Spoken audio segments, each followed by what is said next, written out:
La tension est montée d'un cran entre l'Algérie et l'Alliance des États du Sahel, suite à ce qui est perçu comme une attaque délibérée d'un drone malien par l'armée algérienne. Alors que le Mali, le Niger et le Burkina Faso tentent de poser les bases d'une souveraineté nouvelle et de se libérer de l'influence étrangère, un pays voisin, censé être un allié historique, semble leur tourner le dos. Pourquoi l'Algérie multiplie-t-elle des provocations? Est-elle en train de jouer un double jeu dans le Sahel?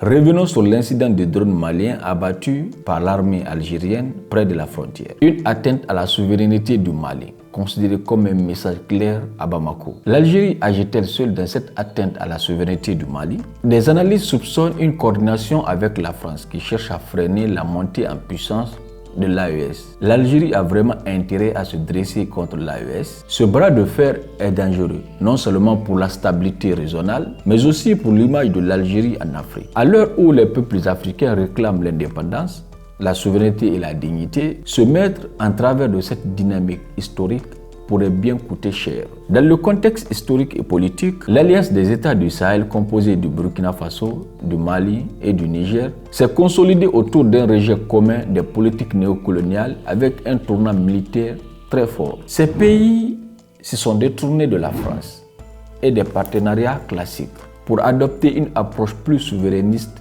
voire panafricaniste. En face, l'Algérie, géant du Maghreb, joue historiquement un rôle d'arbitre régional. Mais, depuis l'émergence de l'AES, Alger semble perturbé par cette dynamique. Pourquoi? Parce que l'AES propose une reconfiguration de l'espace sahélien sans le leadership algérien, avec une vision résolument tournée vers Moscou, Niamey, Ouagadougou et Bamako. Plusieurs événements ont mis le feu aux poudres.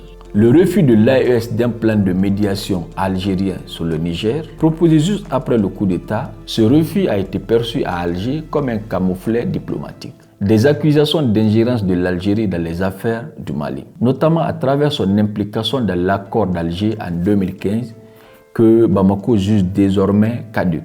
Et vient cet incident de drone malien abattu par l'armée algérienne près de la frontière, qui a ravivé les tensions entre les deux camps. Tous ces éléments illustrent une fracture profonde entre deux visions du Sahel. D'un côté, une AES souverainiste et militaire, de l'autre, une Algérie diplomatique, mais inquiète de voir son influence s'effriter. L'Algérie ne veut pas perdre le contrôle d'un espace stratégique vital à sa sécurité. Mais au-delà de la sécurité, il y a des enjeux économiques majeurs. L'Algérie mise sur la transition énergétique et voit l'uranium nigérien, le gaz transsaharien et les routes commerciales comme des enjeux vitaux. Face à une AES qui regarde de plus en plus vers la Russie, la Turquie ou l'Iran, Alger redoute un basculement régional qui lui fera perdre sa place centrale dans le jeu sahélien. Du côté de l'AES, l'heure est à l'affirmation. Capitaine Ibrahim Traoré au Burkina Faso, général Abdourahmane Tiani au Niger, général Assimi Goïta au Mali, ont uni leurs forces pour créer une zone de défense commune, un espace d'influence politique et militaire inédit. Pour eux,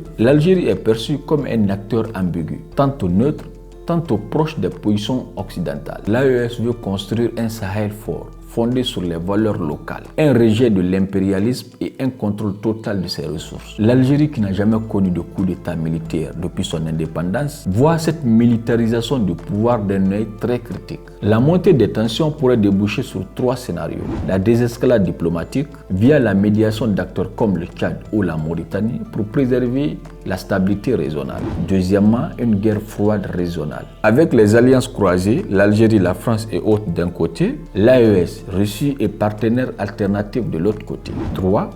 Un affrontement indirect par l'intermédiaire de groupes armés ou de sanctions économiques ciblées. Le plus inquiétant reste le risque de fracture géopolitique entre le Maghreb et le Sahel, avec deux blocs opposés qui pourraient affaiblir les efforts de lutte contre le terrorisme et ralentir l'intégration africaine. Les tensions entre l'AES et l'Algérie ne sont pas simplement diplomatiques. Elles touchent même au cœur des transformations politiques de l'Afrique contemporaine. Souveraineté, sécurité, ressources et identité. Elles marquent également la fin d'une époque où certains pays imposaient leur modèle aux autres. L'heure est à l'autodétermination. Il faut que ça soit clair. Que l'on soit du côté de l'Algérie ou du Mali, une chose est claire. L'Afrique est en train d'écrire une nouvelle page de son histoire. Merci d'avoir suivi cette vidéo. Dites-moi en commentaire ce que vous pensez de cette tension entre l'Algérie et le Mali, entre parenthèses l'AES. Est-ce une crise passagère ou le début d'un grand bouleversement? Abonnez-vous si ce n'est pas encore fait en activant la cloche de notification